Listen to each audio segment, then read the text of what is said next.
Hey, it's Happy Nirvana, and I'm back with a different series. Um, this is gonna be kind of a side series, and it.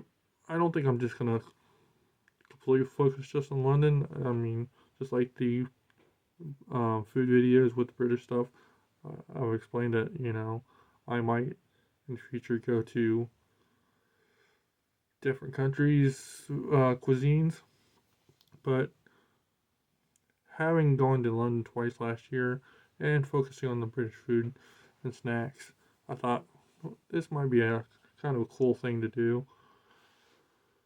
Um, the travel tips from the American point of view. Now, I'm not going to say there's going to be a lot more people who are a lot more savvy to these sort of things. This is just a perspective of someone who is still fairly new to the concept of traveling abroad and my point of view of how to approach when you're planning on going to someplace like London.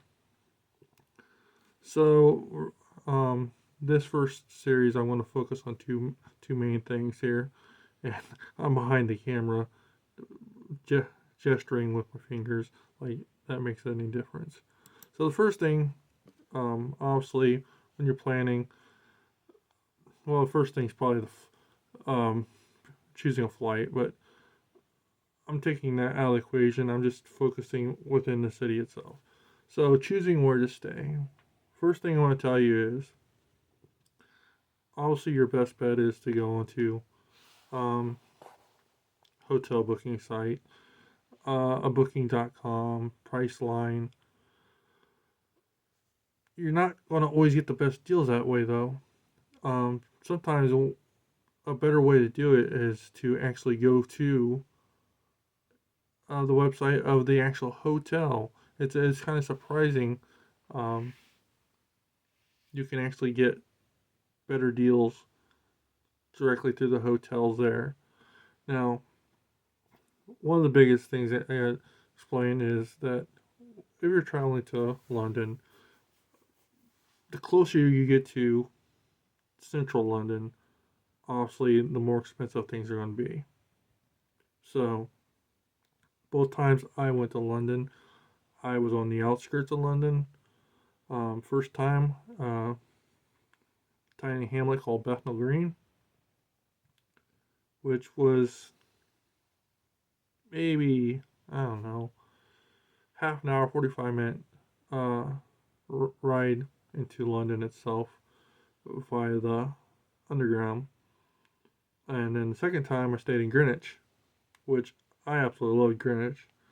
Um, again, you, it's creating you have the scenario where you're taking part of your time traveling into the main part of London, but I think with the money that you save by going further out compensates for that time that you are taking and any cost incurred by using the metro system. Now, things that as an American you might be surprised to find when you go over to London is a lot of your hotels are a lot smaller than what you would be used to in the States. Um, Dimensions a lot smaller. Um, I'm sure in what they would consider a nicer hotel, you're gonna find things like air conditioning because in your standard hotels they don't have air conditioning in most of them. Um, Temperatures really don't dictate to have air conditioning. You do have heaters, um, and most of the rooms are just really basic. So don't expect to book at say a Best Western in the United States and a Best Western in London. Uh, I'm pretty sure there's Best Westerns there, but just as an example, don't expect the amenities that you're maybe used to getting when you're in the United States to be the exact amenities that you're getting into London, because they're accommodating a lot of people. Not only are they accommodating, you know, visitors and such, but there's a lot of people that commute in and out of London, so they may be staying in the hotels part of the week to, depending on how far they're commuting out of London. So, and that's what you're gonna find. You're gonna find with when you're looking at hotel cost, the cost it, on the weekends tend to be a little bit cheaper than say during the week, and that's because they're accommodating for those people who are commuting into London and staying in London during their work period. So yeah, when I say when you're and it depends on what your budget is also. If you're thinking I'm okay with spending a good amount for comfort and location, and you got that money to spend, off, go for it. Um, but I think that for the price difference and for the convenience, you're not really losing out by getting a hotel that's maybe a little further out from central London. And why I say that is a lot of your attractions that you might be going into London for, if you're a tourist, they don't open till 10 o'clock generally. Some 9 o'clock, but a lot of them they don't open till 10 o'clock. So it's not like if you wake up 7:30, 8 o'clock, you have breakfast. You still got 2 hours till you can go to that attraction. Well, if you're half an hour, 45 minutes out by the underground to where you're going to attraction, it's not going to make that much difference in whether you're a 15-minute walk. So that's things to consider when you're choosing a place to stay. Also, you have to factor in the, I want to say neighborhoods, but what part of London you're staying in. Obviously, central London's going to be a lot more expensive, but you're going to find like Kensington and Soho area, Chelsea. Those are going to those are prime areas. So you're going to see, if you're going to book hotels, those prices are going to be a lot more than if you're going to go and book in like an Islington or Earlham or Greenwich or Bethnal Green or the like. So I'm going to switch off to how to get around. The For me, the London Metro is pretty straightforward and easy to use.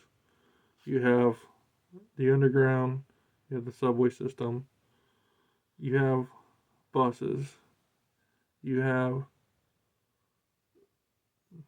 boats on the Thames that you can use, and you have light rail.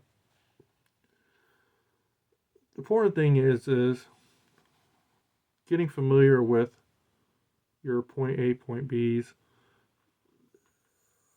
There is plenty of information online about the stations.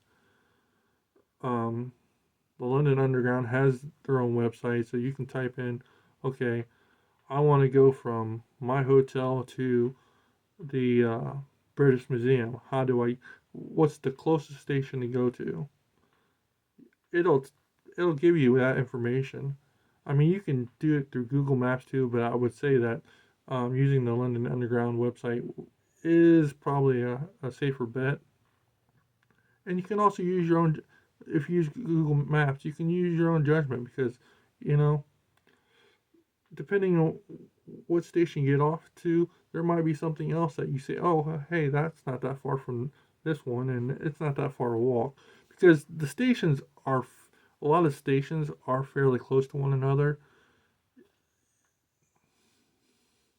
So there might, like the British Museum, there might be two different stations that are almost identical distance to the British Museum. It's just it's based on factors of what line it is, and also what you're doing after that activity. Are you going to go to another uh, attraction? Is that attraction going to be nearby or whatnot? And it's the same way with buses. The buses I definitely suggest using um, London Underground information. And here's the thing with that there you can go on your app store. I have the Android, so Google, or the Apple App Store, and they have the app, and they'll tell you it'll give you live times for when the buses are running, what the bus routes are, and all that good stuff. And it's very informative. So these are things to take in mind. Um, the best way I can tell you to, first thing first, about the underground and buses stuff is to make sure get what you either get a travel card or you get the Oyster card, which I would suggest Oyster card. You can get a visitor's Oyster card and actually get your money back, whatever you don't use at the end of that time. Now, the rates for the trains and everything, the subway, are proportionate to how busy they are. Generally, when people are going to work or coming home from work, it's going to be a higher rate of charge because there's more people using it. Yeah. So it's pretty much how it is with pretty much any subway system. I know when I was in Toronto, and this has been 15 years ago, it was pretty much the same. You have a on time off time. So, but it's important when you are um, using the system to know where your stops are at, where to get off. Every train has that line map. It'll tell you this is the stations, this station here, then the next station, next station. Plus, you have the announcements. So, and you have to be wary of closures too, because there are times when there are line closures. Now, when I was talking about boats, they have different kind of boats. They have Uber boat, which you can use your Oyster card or travel card. It does charge a larger fee than if you're using the underground subway or the bus, but it's a cool experience. And they also have more touristy uh, boats that go on the river. I think though what might be overlooked is probably one of your greatest resources about how to get around London is simply walking and exploring. There is plenty of things that if you just stick on a train or you stick on a bus, you're gonna miss because. And you might say, well, but I don't know the city when I get lost walking it. The nice thing about how technology has kind of evolved is there's a lot of uh, cellular carriers in the United States now, which you can get uh, international service for the time that you're over there.